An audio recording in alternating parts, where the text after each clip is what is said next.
Pentsatzen dut guk eskatu gabe ere osasun sailak eta Osakidetzak ofizioz egin beharko luketen kontu bat dela, baina zoritxarrez ez da hala izan.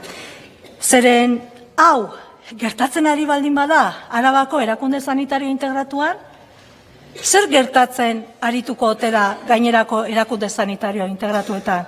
Eta hau gertatu baldin bada sukalde baten ospitaleko eremu pringatuenean, zer gertatuko ote da beste eremuetan?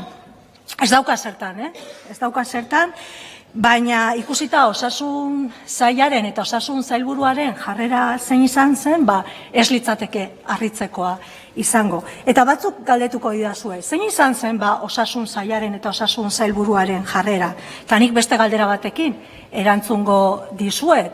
Esan duten ikusi interpelazioa egin genuenean zein izan zen osasun sailburuaren jarrera, justifikazioaren eta ukazioaren jarrera izan zen. Esan beharrean, barkatu, ez gara konturatu, ez genekigun zer pasatzen ari zen, ez dugu mekanismorik diru publikoaren eta kontratuen jarraipena eta kontrola egiteko, baina lasai. Ikertuko dugu, mekanismoa jarriko ditugu eta lanari ekingo diogu, ez. Hori egiteko osasun saila ez da gai. Horregatik ez dugu itxaron agerraldia gauzatu arte. Osasun sailburuak justifikatu egin zuelako bere interbentzioan. Osasun sailaren ohiko jokabidearekin jarraitu zuen, ukazioa eta defentsibara. Eta hor ikusten da, osasun sailean aurpegiak aldatu direla, baina politikak ez dira aldatu. Politikak ez dira aldatu, zoritxarrez. Eta agian, Murga anderearen, hemen zaude, Murga anderearen asmoa ez zen hori, baina interpelazioa erantzuterako orduan, bagian ez zen ongi aholkatua izan, ez? Baliteke. Baina gertaturikoa ez ikertzeko Murga andereak erabili zituen argudioak eta emendakinean gobernua sostengatzen duten taldeak jasotzen duenak ez du hitzik. Aspaldian ez dut horrelako emendakin txarrik ikusi. Dagoeneko disimulatu ere ez duzue egiten.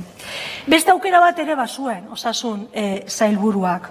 Horrelako gauza larri baten aurrean, premiaz bere agerraldia eskatzea, azalpenak emateko eta lehenbailen gauzatzeko agerraldia kudeaketak egitea. Ziur nago osasun batzordeko presidenteak eta gainerako taldeak horretarako prest egongo liratekela, beti egon izan diran bezala. Aste honetan bertan osasun batzorde bat geneukan eta bertan bera geratu izan da. Baina ez, horrelakorik ere ez du egin osasun sailak. Eta gai hau azarotik dator, azarotik dator. Hilabeteak pasa dira, otsailean gaude. Beraz, benetan gardentasunaren alde baldin bazaudete, irregulartasunak ikertzearen alde baldin bazaudete, diru publikoaren, kontrolaren eta jarraipenaren alde bazaudete, gaurkoan, gure mozioaren alde bozkatu beharko zenukete.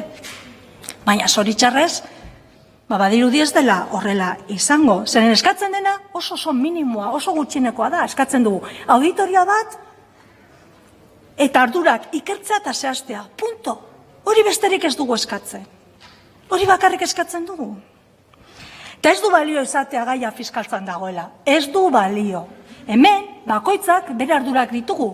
Guk ditugu gure ardurak, gobernuak du bere ardurak, eta fiskaltzak du berea.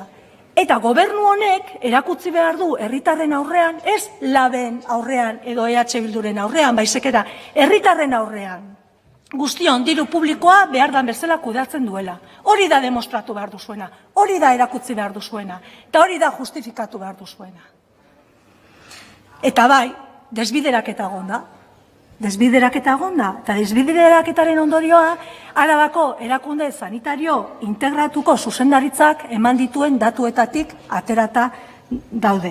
Atera daitezke. Beraz, sindikatu batek gai aztertu badu, jarraipena egin baldin badio, bai? Eta ondorio horiek ateratzeko gai izan baldin bada, Arabako erakunde sanitario integratuko arduradunak ez dira gai horretarako? Labeko ordezkariak edo gu ez gara azkarragoak. Beste inor baino, Edo zer egin dute? Beraien funtzioaren utzikeria egin dute? Beste aldera begiratu dute? Eta utzikeriaz jokatu baldin badute eta beste aldera begiratu baldin badute, Osasun sailak, Osakidetzak bere arduretan mantendu behar ditu? Arduradun horiek? Eta mantentza pentsatzen baldin badu, orduan guk erantzunkizunak Osasun sailari eta gobernu honi eskatuko dizkiogu, bere ardurak ez betetzearren. Azken erantzuleak zuek zaretelako, Murga anderea. Beraz, jarri pilak eta hasi lanean. Murga anderea, legebiltzarkide jaun andreak, ez dakit dakizuen edo gogoratzen duzuen. Baina aurrekoan esan nuen, ustelkeria zegoela eta kontzienteki diru publikoaren desbiderak eta zegoenaren froga badakizue zein izan zen? Zein den? Auzi hau publiko egin zenean, fiskaltzara eraman zenean, almazen publikora hornikuntza egiteari utzi zitzaion. Eta kontratuan jasotzen zen bezala, enpresari hornikuntza egiteari ekin zitzaion. Dena esanda geratzen da. Hor dago froga. Beraz, kontzienteki egin den gauza bada. Eta kontroleko bilkura jarraitu ez zenutenentzat, edo eta gaia astuta zenutenentzat, memoria freskatzeko, laburbilduz azalduko dizuet zer gertatu zen, edo zer gertatu den. Arabako erakunde sanitario integratuak enpresa bat kontratatu izan du, 3 kontratazio desberdin egon dira urteetan, Txagorritxuko eta Santiagoko sukaldeak hornitzeko. Hornikuntza, hori dietez gain, Zuntzikorren hornidurarako ere bada. Eta kontratuan argi geratzen da. Zelan, ze hornitu behar den Santiagoko sukaldea, zer hornitu behar den Txagorritxuko sukaldea. Argi eta garbi. Baina, kontua da, Santiagoko sukaldea hornikuntza kontratu horretatik eta enpresari egin beharrean, almazen publikora egin dela. Eta beraz, diru publikoaren gastu bikoitza egon da. Diru publikoa xahutu da. Eta inor ez da konturatu, edo eta beste alde batetara begiratu da.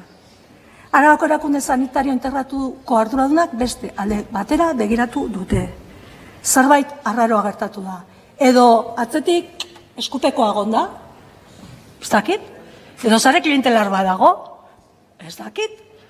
Edo gobernu honen kudeaketa eredu ona da sare klientelararen kudeaketa ona? Demostratu ezetz, ikertu, argitu, egin auditoriak.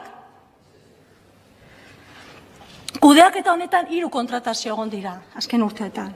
Enpresa desberdinekin, gainera.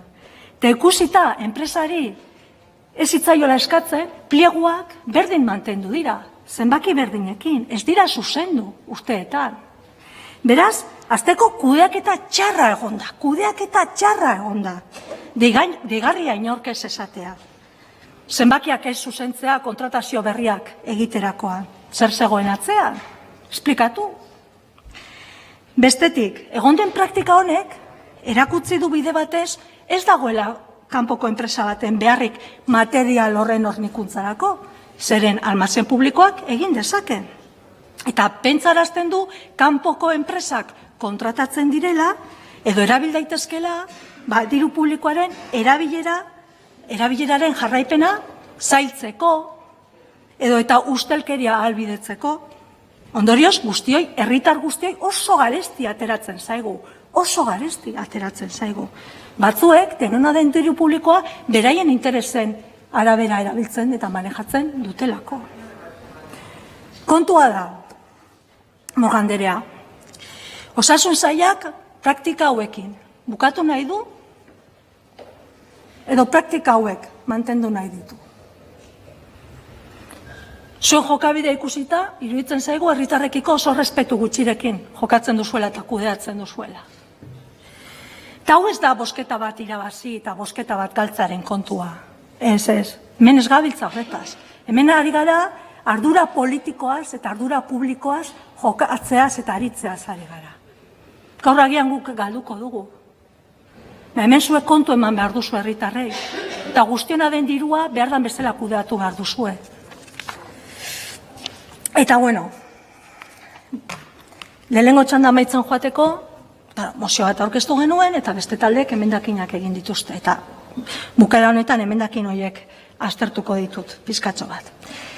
Si vamos a analizar las enmiendas presentadas, para terminar sí me gustaría remarcar una serie de ideas que se recogen, que se pueden entender de esas enmiendas, ¿no? Uno, el dinero no es del gobierno, ni de los responsables de Osakidetza. El dinero es de los contribuyentes, es de todos, ¿vale? Por el que el gobierno tiene que dar cuenta ante la ciudadanía. Ustedes únicamente gestionan el dinero de todos, de los contribuyentes. Métanse esa idea en la cabeza. Y si no lo quieren hacer, si no quieren dar cuenta de esa gestión, que es lo que vienen a decir con su enmienda, hacen dejadez de sus responsabilidades, no gestionan bien, no son buenos gestores. Y mínimamente es otro ejemplo más de su nefasta gestión. Que ahora con esas acciones de mejora que dejan entrever en la enmienda, intentan esconder, no intentan corregir, intentan esconder. O por lo menos a mí me genera dudas, o lo pongo en duda, que quieran corregir, viendo que no quieren ni investigar y depurar responsabilidades. Y dejan entrever en la enmienda que intentan esconder un funcionamiento fraudulento y quizás incluso con implicaciones penales. ¿Por qué? Porque no quieren investigar. ¿Por qué? ¿Por qué quieren ocultar? Ah, por cierto, la señora Murga nos habló de un informe que ahora desaparece, que no se recoge ni en la enmienda. ¿Por qué? ¿Dónde está ese informe? ¿Los números no cuadran? ¿Las cuentas no salen?